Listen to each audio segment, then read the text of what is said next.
on the Pinstripe Chronicles. Today on the Pinstripe Chronicles, we are going to be talking about the Brewers series, a little bit about the path to the AL East, when can the Yankees clinch it, and of course the ever-popular American League MVP race. We're going to break it all down right here on Northeast Streaming Sports, so keep it locked in.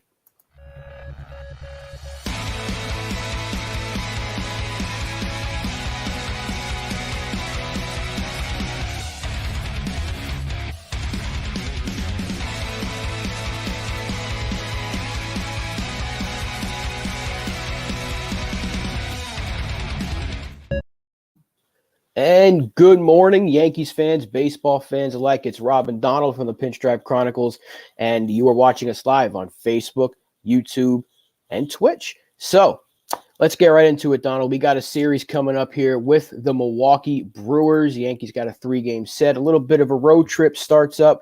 Got some interesting pitching matchups that we're going to be showing across the screen right there. Ooh, nice. Looking nice, looking pretty official here at the Chronicles today. Anyway, getting high tech here in this company. A little bit liking high tech. Yes. So, what are we thinking here? How many games do you think the Yankees can take from this series? The Brewers are not a slouch. They're still in that race for a wild card spot and even the division. To get a game at a time, man. So let's focus on Frank Montas versus Hauser. What are we thinking about Montas? Now, Montas really wasn't too bad in his last start.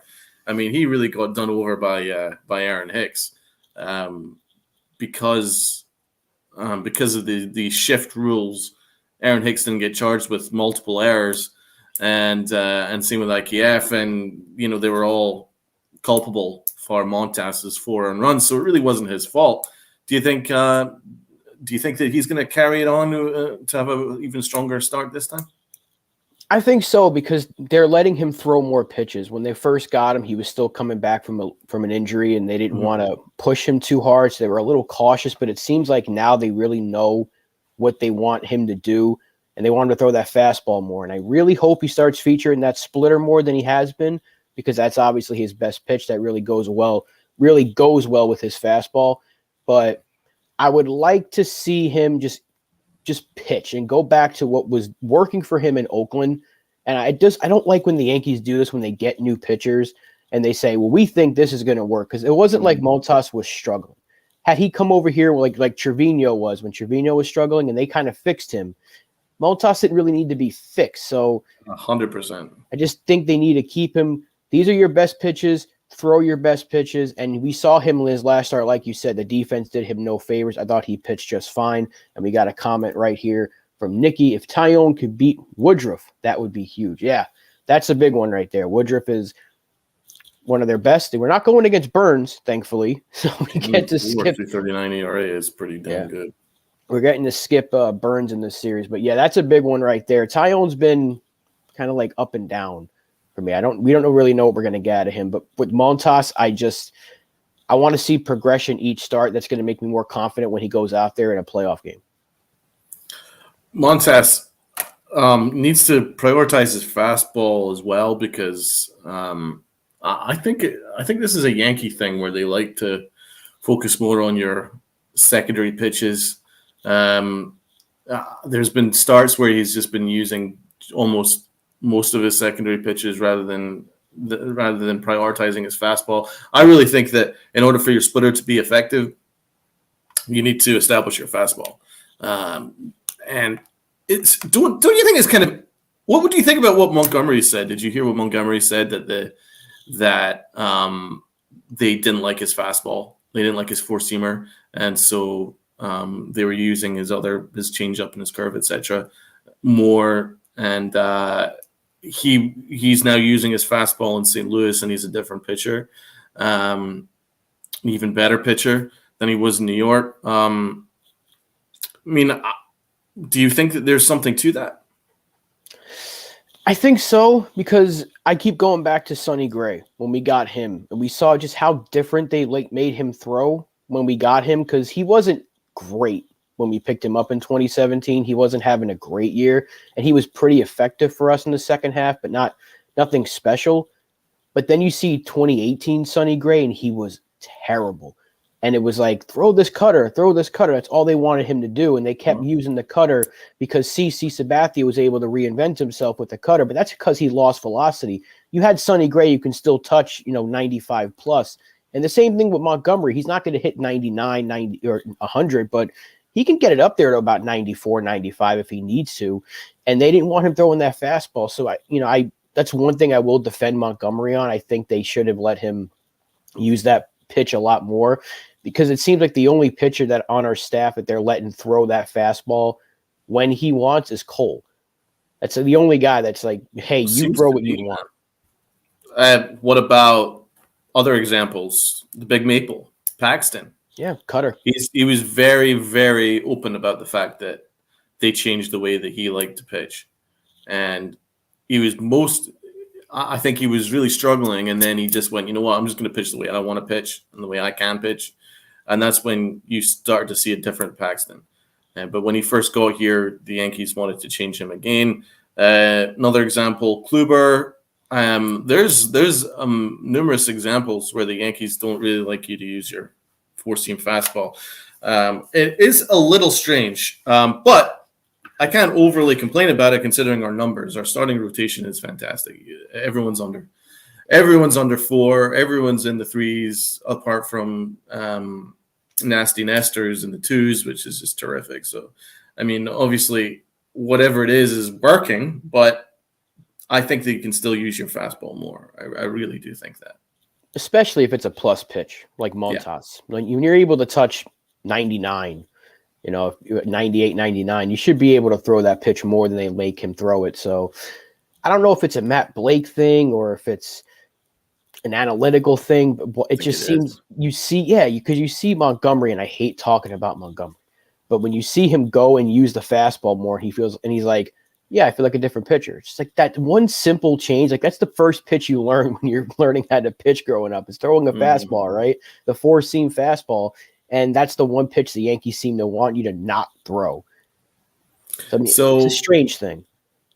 So, getting back to the series, we're in pretty good shape. Took 2 out of Boston.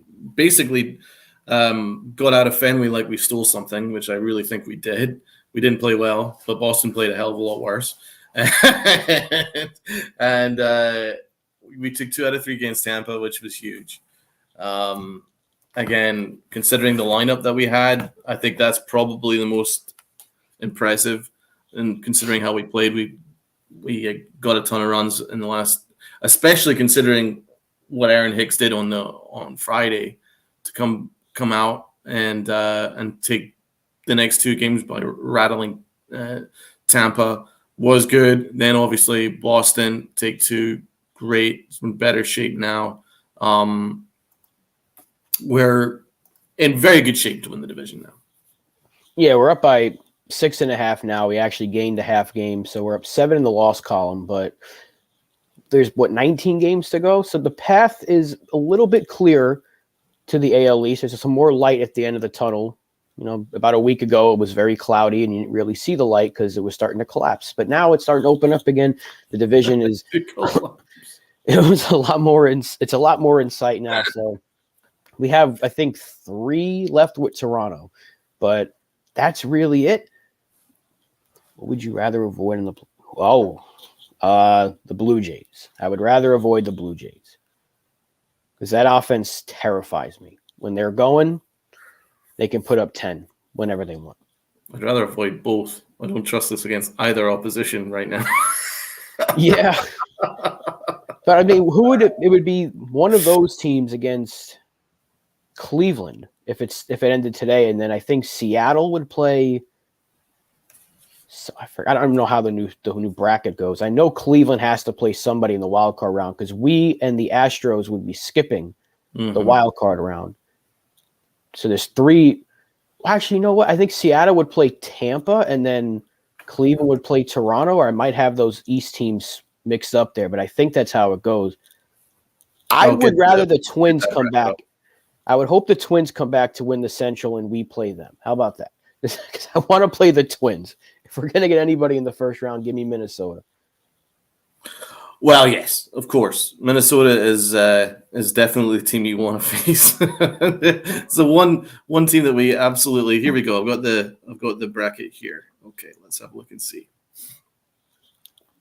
Okay, so it would be the Jays and the Indians, right? The winner of that plays the Yankees, if at all at the moment. Then Seattle played Tampa.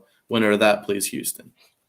So it looks like if it stands as it currently does, then we would face either the Indians or the Jays. I know I'm saying the Indians. I don't care. They're still the Indians. Guardians. It's the Guard. Come on, it's the same thing. So, Indians or the Jays. Well, I'd like to play the Guardians. That would be 100% who I'd prefer to face. Yeah, I would take Cleveland over Toronto in a heartbeat. Hype Beast Jay says, when players leave NY and do better, we tend to say they couldn't handle the pressure, but maybe it's something with our coaches and analytics. Yep. Look at Gallo. Dodgers had a plan for him immediately. Gallo started off hot, but now he's really kind of regressed to the mean. He's not hitting the ball very well, and he's had a few home runs, but he's been overall meh with the Dodgers. Just like he had that hot It's start. better than the worst player in baseball, which he was with the Yankees, so they've gotten something out of him. Yeah, they've gotten something, which we got nothing. So I guess there's a little bit there. But I think the best example of that is recently it's Sonny Gray. The dude left us, and he was freaking Cy Young worthy with Cincinnati in his first year. So we even talked about it before. There's something with it, because when you see teams use a player that we had, it's like, why did this guy struggle here, and why did he leave? And you think, oh, it's just New York. No, I just think the Yankees don't know how to handle certain players. Mm-hmm. And we named them earlier. We talked about Paxton. We talked about Sonny Gray, and we're looking at Montas, how they changed him from what was working in Oakland. And Andrew Benintendi, there's a perfect example. That's a great example. The Yankees have done nothing to get the best out of him. What about that shortstop we let leave on, like, was it Rule 5 or just leave on a free, who's now killing it in the National League? Who are you talking about? I believe, is it Almonte? What am I thinking here? The shortstop, it was only a couple of years ago. It was like 2 years ago. I think he played for the Giants. Tyro Estrada? Tyro Estrada, that's it. We traded him for nothing. I forgot That's what we got right. back. It's a player to be named later. Yeah, I mean, I like Tyro Estrada, and they chose Tyler Wade over him. So that was a mistake. Who's smarter, us or the Yankees front office? It's easier to hit in that stacked lineup because there is less pressure. Yeah, well, I mean, if you compare our lineup to the Blue Jays, it'd be a lot easier to hit with Toronto's guys around you than Josh Donaldson as your cleanup hitter. And IKF and Marwin Gonzalez. Can we please get some players back? Speaking of injuries, though, Anthony Rizzo is expected to come back, I think, Sunday. I think Pete was the first to say that. Excellent news.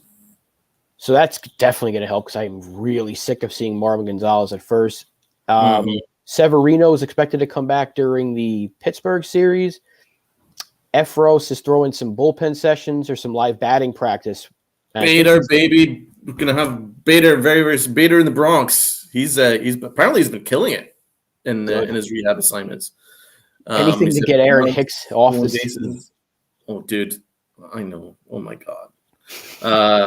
But, I mean, Aaron Hicks is still penciled in to play left field. Bader will play center. Judge right. Then left field is still open for the name that I cannot mention. Would you try Cabrera in left? I think he's excellent everywhere, so why not? I mean, Bader, can he play left field, or is he just a pure center fielder? Right? He's so good in center. I don't think they need it. They don't think they can afford to take him away from center. My God, I'm getting sick to my stomach, people. Getting sick to my stomach at the thought of Aaron Hicks. I'm actually sick to my stomach. Well, he started a game the other night, which I thought just proved everything that we've been saying about the Yankees front office. They don't care. They don't care, because they sat Peraza again, and they started Aaron Hicks in left field.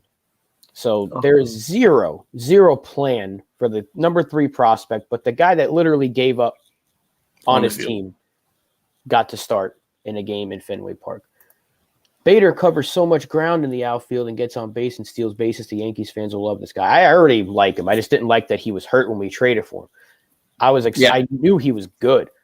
It's just a fully healthy Bader, and I still really like the trade. It's just maybe the timing was off. It's never optically a good look to get rid of a starter who you can always rely on to pitch every 5 days, solidly, to bring in somebody in a walking boot. Optics aren't good. If we made that deal for Lopez at the same time, I don't think we would hear any complaints. But it was a risk. It was a calculated risk by Cashman. It didn't work because the team tanked after it. But the most important thing is the pennant race and October. If we can get a productive Bader, then I don't think we'd be worrying too much about Montgomery. right, because we talked about it already almost ad nauseum. Who's going to start in a playoff series? The way Montgomery was pitching for us, he wasn't starting a game. It's Cole, Montas, hopefully a healthy Severino, Nestor Cortez. That's basically your rotation for the postseason. Montgomery wasn't going to factor into it. So I would have preferred we didn't trade for an injured player, but if Bader comes back healthy and produces the way that they expect him to, then it's a good trade. It's just like you said, the Lopez trade falling through because it was supposed to connect. Obviously, Cashman thought he had a trade with the Marlins, and that fell through at the last second. So you trade a starter, and you're like, what are you doing? We need as much pitchers as possible. And we were supposed to be getting another one back. So obviously, it fell through at the most unfortunate time. So let's have a look at the Brewers team that we could be facing. They've got a strong team, man. Got a good roster. They're very much a playoff roster. We know about Yelich, Hunter Renfroe, Willie Adames, Andrew McCutchen, all very strong players. Colton Wong, strong team, man. Obviously, pitching-wise, Brandon Woodruff and Burns are by far their best pitchers. Luckily, we've avoided Burns in this series. But Woodruff is still very good. Yeah, they're running into the Cardinals, who are better. So, but they're only a game and a half out of the wild card, so they're still fighting. They're still very much alive. I think the Padres have that third spot right now, so they're fighting for something. So they're going to be playing their tails off trying to get that third wild card spot. Ex-Yankee Andrew McCutchen as well. Yeah, I like McCutchen. I really did. I was hoping we brought him back. Yeah, but he didn't like the whole buttoned-up approach from the Yankees. That was something that he'd had an issue with. Yeah. But it's a good team, man. It's going to cause us problems. Yeah, don't forget about Rowdy Tellez. The guy he's got 30 home runs already on the year. So. That's wild. Yeah. And usually that's a good number for somebody to have, and then you see what Aaron Judge is doing, and you just oof, nice segue, man. Let's talk about it because this is probably going to take up the rest of the show. The ever-going AL MVP race. And I know Nikki's going to have something to say about this because he was an Ohtani guy. I don't know if he's changed his stance. I believe he has a little bit and leaning more towards the Judge side. Judge versus Ohtani, it's a discussion that won't go away until we have a winner. Who is the MVP of the American League? We know our answer, but let's discuss it. Is it Judge or Ohtani? It's Ohtani. I mean, the fact that there's even a debate is honestly hilarious. I mean, the numbers don't compare. They're not even in the same vicinity. What did Vladimir Guerrero Jr. say here? To be honest, I think if they give it to Ohtani, it will be another steal. Aaron Judge's numbers are way above Ohtani's. Ohtani's an excellent player, but for me, the MVP is Aaron Judge. Thank you. Thank you, Guerrero. I knew I liked you. What about, where do you want to start with this debate? I'll start with the pretty simple thing. Everyone keeps bringing up, well, until Judge can start pitching, then he's not going to win MVP. Then you might as well just hand it to Ohtani when the season starts because nobody's going to do what he's doing. He is a once-in-a-lifetime player because we haven't seen this since Babe Ruth. We're probably not going to see it again till Ohtani retires. So if that's the case, if Ohtani just pitches 100 plus innings every year and hits 25, 30 home runs, he's going to be MVP every single season. Then that means there's nobody in competition for him. It's not fair. And it just becomes the Ohtani award every year, unless he gets hurt, which I don't ever want to see. But if that's what you're going to base it off of, because he does both, then just give it to him before the season starts, and there's no need for a race. Let's look at the NL MVP race, because then there'd be no reason to talk about the AL MVP. Aaron Judge is approaching a number that people still consider to be the number of home runs in a single season. He is doing something we have not seen in a very long time. He is breaking records. He has 20 more home runs than the next player on the home run leader list in baseball. He is incredible this year. And let's not forget, he does something that Ohtani can't, which is play defense. Ohtani doesn't play defense. Aaron Judge is playing a really good center field and right field this year. Yep. He's got a better WAR, and yet Ohtani gets better, both categories. He gets pitching and hitting into his WAR, and Judge is a higher WAR than him. That right there should kill the discussion. What about this craziness? Ryan Spader at the Ace of Spader. Here is all you need to know about the AL MVP debate. Aaron Judge, 57 home runs. Shohei Ohtani, 58 home runs plus games started.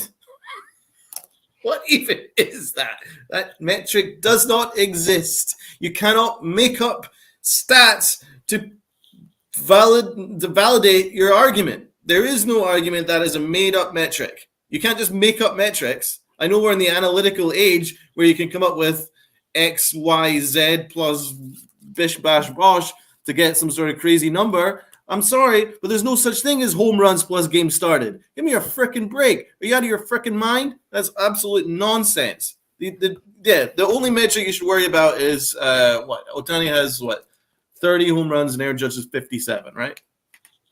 That's it. 57. Unbelievable. He's first. 19 games left. He's first all the way down the line in the American League. Everything. He's first in everything. Yeah. That to me, that settles it right there. But there's still going to be those people like Ben Verlander who are fighting for Ohtani. Nicky says, I have changed my stance on that. Judge is the clear MVP. Yankees are not a playoff team without Judge. Thank you. But they need to change the name to best player in baseball. Yeah, I guess the word valuable kind of loses its luster there, because Ohtani is incredibly valuable to the Angels because they probably are a 50-win team without him, even though they have two of the best players in baseball and still can't make the playoffs. And then he says, I say that because Ohtani is the most valuable player because he fills two roster spots in one player. Yeah, that's a very good point. However, he's not approaching a record that hasn't been broken since Barry Bonds. So, or McGuire. I mean, if you want to have a debate as to who the best player in baseball is, I'm more than happy to entertain Ohtani, because Ohtani does two things at an elite level. You know, he pitches and hits at an elite level. There is no argument with that. But I'm sorry, that's not what the debate is. The debate is the MVP. Aaron Judge's WAR is one game higher than Ohtani's. Clear. I think isn't his WAR like 9.9 and Ohtani's like 8. I mean, there's not really a question, because that's the only. I think if you're looking at metrics, what is the one metric that you can compare between the two, apart from home runs, RBIs, blah blah blah blah blah? But if you're looking at the analytical aspect of it, I guess it would be WAR, and his WAR is superior to Ohtani, and Ohtani is pitching and hitting, and he's basically involved every single day. Yet his WAR is still less than Aaron Judge. I mean, if there was a mic, we could drop it. It's just that's what it comes down to. WAR is one of the metrics that you have to look at, and the fact that Ohtani's getting it, he's doing it very well. Let's not sugarcoat anything. He's amazing at both of those things. Mm-hmm. But the WAR tells you, if you took Aaron Judge, he's good for 9 wins better than what his replacement would give you. Ohtani, 8. It's close, but he's getting it for both pitching and hitting, and Judge is doing it for hitting and defense. They're saying that Judge is that much a whole win better than Ohtani, and he's having an historic year. I mean, the debate there really is no debate there. And Nikki, I don't agree with you there. I think Bonds' numbers do count. If you're gonna put an asterisk next to it, do what you got to do. But It's in the record books. They put Ortiz in the Hall of Fame. They clearly don't care about steroids. Just give Bonds the recognition he deserves, as far as I'm concerned.